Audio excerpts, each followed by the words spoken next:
Shavua Tov les Koulam.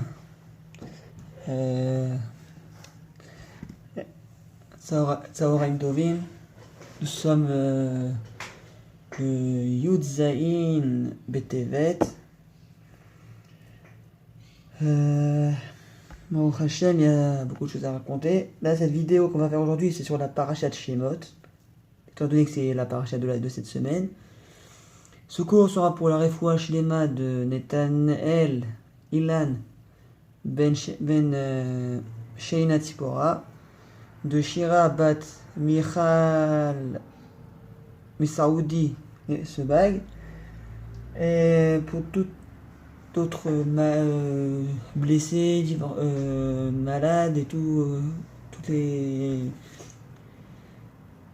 Une grande aslacha pour tout l'âme Israël, pour Gagoun pour tous les célibataires et divorcés, que j'aimerais envoyer dans l'immédiat le Mashiach Tzidkenu Arshav avec la venue et la construction du Beth Amikdash à Shlishi. Parashat Shemot. Les qualités d'un grand défenseur. Nous avons vu précédemment, déjà dans les parachiotes de Bereshit, à quel point défendre un frère, défendre quelque chose au péril de tout ce qui est important à ses yeux est quelque chose de difficile et en même temps d'extraordinaire. Tout particulièrement quand on a vu dans la parashat de Vayigash avec quelle dévotion Yehuda a pris la défense de Binyamin.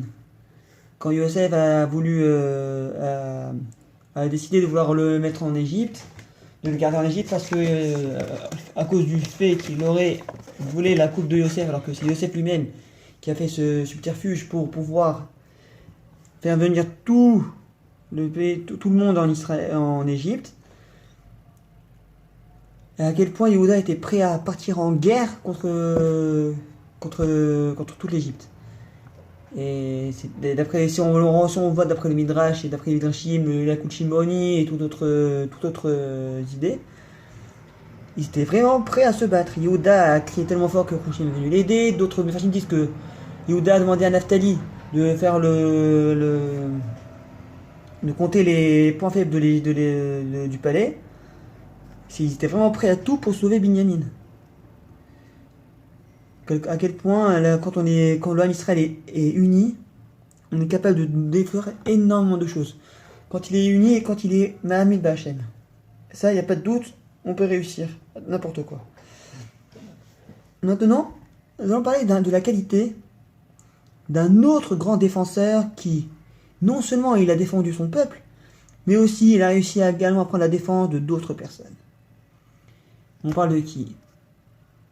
De Moreno Verabenu, Moshe Alav Shalom, celui à qui on dit qu'il était le plus humble, Mikola Adam Baaretz, qui était l'homme le plus humble, le plus anav, Mikola Adam, et aussi connu comme étant le maître des Nevi'im. C'est ce que dit dans le Rambam dans les 13 attributs, Shlosh Esrei Ikarim, chez Moshe Rabbeinu, Hu Adon Lechol Nevi'im, que la névoie de Moshe Rabbeinu était plus grande que toutes les autres névoot et qu'il était le maître de tous les Nevi'im. Mais c'est pas cela le plus important par rapport à ce qu'on va dire aujourd'hui maintenant. L'essentiel, c'est de comprendre à quel point le niveau de justice de Moshe était énorme.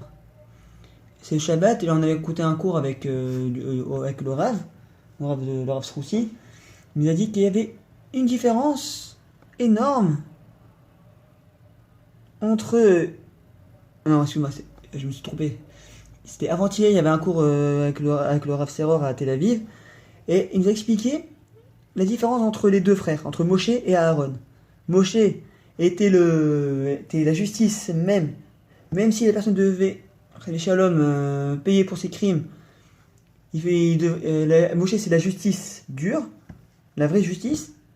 Alors que Aaron, qui était le Kohen Gadol, qui était vraiment la personne extraordinaire, était prêt à mentir pour amener le shalom entre un frère et entre deux frères.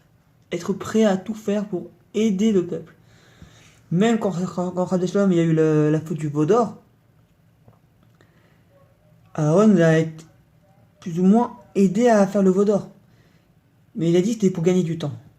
Pour quelle raison il a dit ça? Justement, pour défendre, pour défendre chaque homme du Ham Israël. C'est que Moshe Rabbeinu était prêt, était quelqu'un qui mettait la justice, qui faisait la justice et tout. Moshe faisait aussi également des efforts parce que il a même tout fait pour protéger l'Am Israël quand Hachem a voulu le détruire. Mais Aaron, c'était son point fort. C'était Ohev Shalom, Verodev Shalom, Karvan Labriot, Karvan la Torah. C'est l'homme qui aimait la paix, qui recherchait la paix, qui rapprochait tous les autres vers la Torah. Mais là, quand on parle de Moshe, on parle de quelqu'un qui était extrêmement juste. Quand par exemple,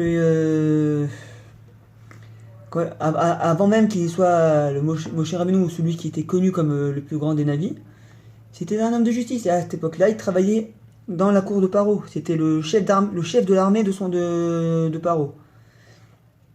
Un jour, il a vu un hébreu, d'ailleurs c'était à cette époque-là où les Israéliens étaient asservis à l'Égypte.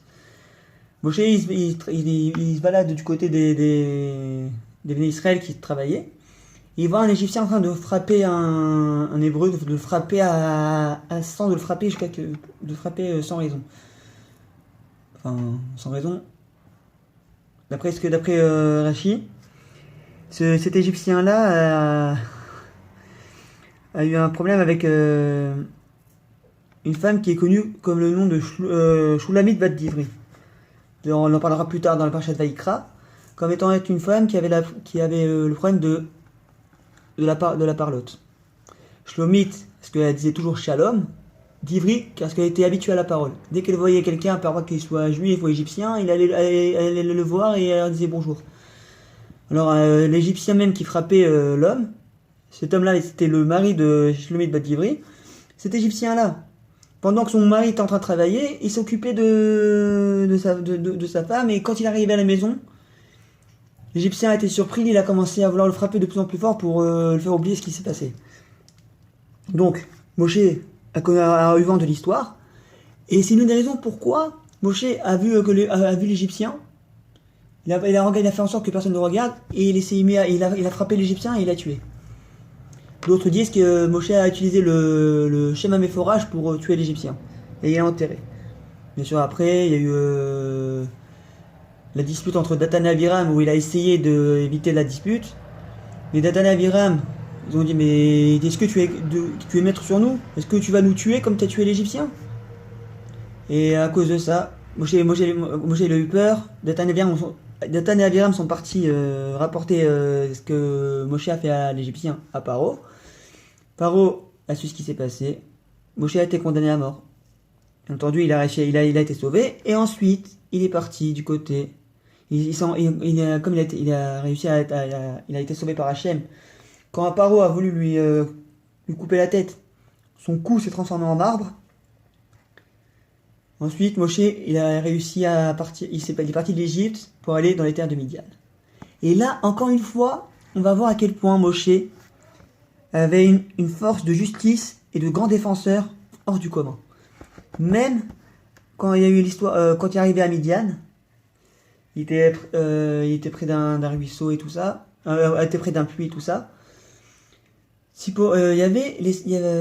moment-là, il y avait 7 filles. Les 7 filles de Yitro. Bon, à ce moment-là, il ne s'appelait pas Yitro, il s'appelait Réouel. Ils étaient venus pour faire paître le troupeau de leur père. Et à ce moment-là, il y avait encore un groupe de bergers qui sont venus et qui ont voulu les chasser et tout ça. Moshe, il a vu ça. Il n'a pas eu peur, il est parti voir les bergers. Il leur a dit de foutre le camp. Et grâce à ce moment de justice, il a réussi à... il a été amené chez Yitro, et Yitro, pour l'avoir remercié d'avoir sauvé ses filles, il a donné sa fille Tsipora comme femme. Et même un peu plus tard, même des années plus tard, on verra une autre force de justice, et pas seulement de justice, d'attention envers chaque détail. Vous allez voir qu'après, quand Moshe va faire paître, et lui aussi ça va être à son tour d'aller faire paître le troupeau de son beau-père. Et il y a un agneau qui est parti tout seul. Moshe est parti un peu plus, et a couru vers lui, a couru derrière lui pour le récupérer. Et il voyait le berger, il voyait le petit agneau en train de boire de l'eau sur une rivière. Moshe, au lieu de se mettre en colère, il dit « Ah, je savais pas que tu avais soif. » Il s'est assis à côté de lui. Et il a attendu qu'il termine de boire. Ensuite, il a pris ça sur ses épaules et il l'a ramené vers le troupeau. Ensuite, Hachem, qu'est-ce qu'il a fait? Il a dit, je vois que même pour une petite brebis, un simple agneau, tu es capable de te dévouer pour cette personne. Et donc, je sais que ce sera toi qui seras le berger de mon peuple Israël. Donc, après, bien sûr, il y a l'histoire la plus connue avec l'arbre, le buisson qui brûlait mais qui ne se consumait pas. Et là, on voit qu'à ce moment-là, Hachem désigne Moshe comme grand défenseur du peuple Israël et comme le sauveur. Quand on voit la conclusion de ce Dvar Torah, de ce qu'on a dit actuellement, c'est d'apprendre à savoir défendre les personnes quand il s'agit de faire justice. Bien entendu, faire justice signifie savoir quand c'est bon et quand ce n'est pas bon. Et bien entendu, il faut savoir aussi être, comme on l'a dit au début avec Aaron, être quelqu'un de Rachamim. Moshe, c'était le côté rigoureux de la justice, et grâce à Aaron qui est à côté de lui, ça permettait d'adoucir la rigueur. Moshe qui était la justice, Aaron qui était le shalom, et les deux ont travaillé ensemble, et les deux sont partis voir Paro.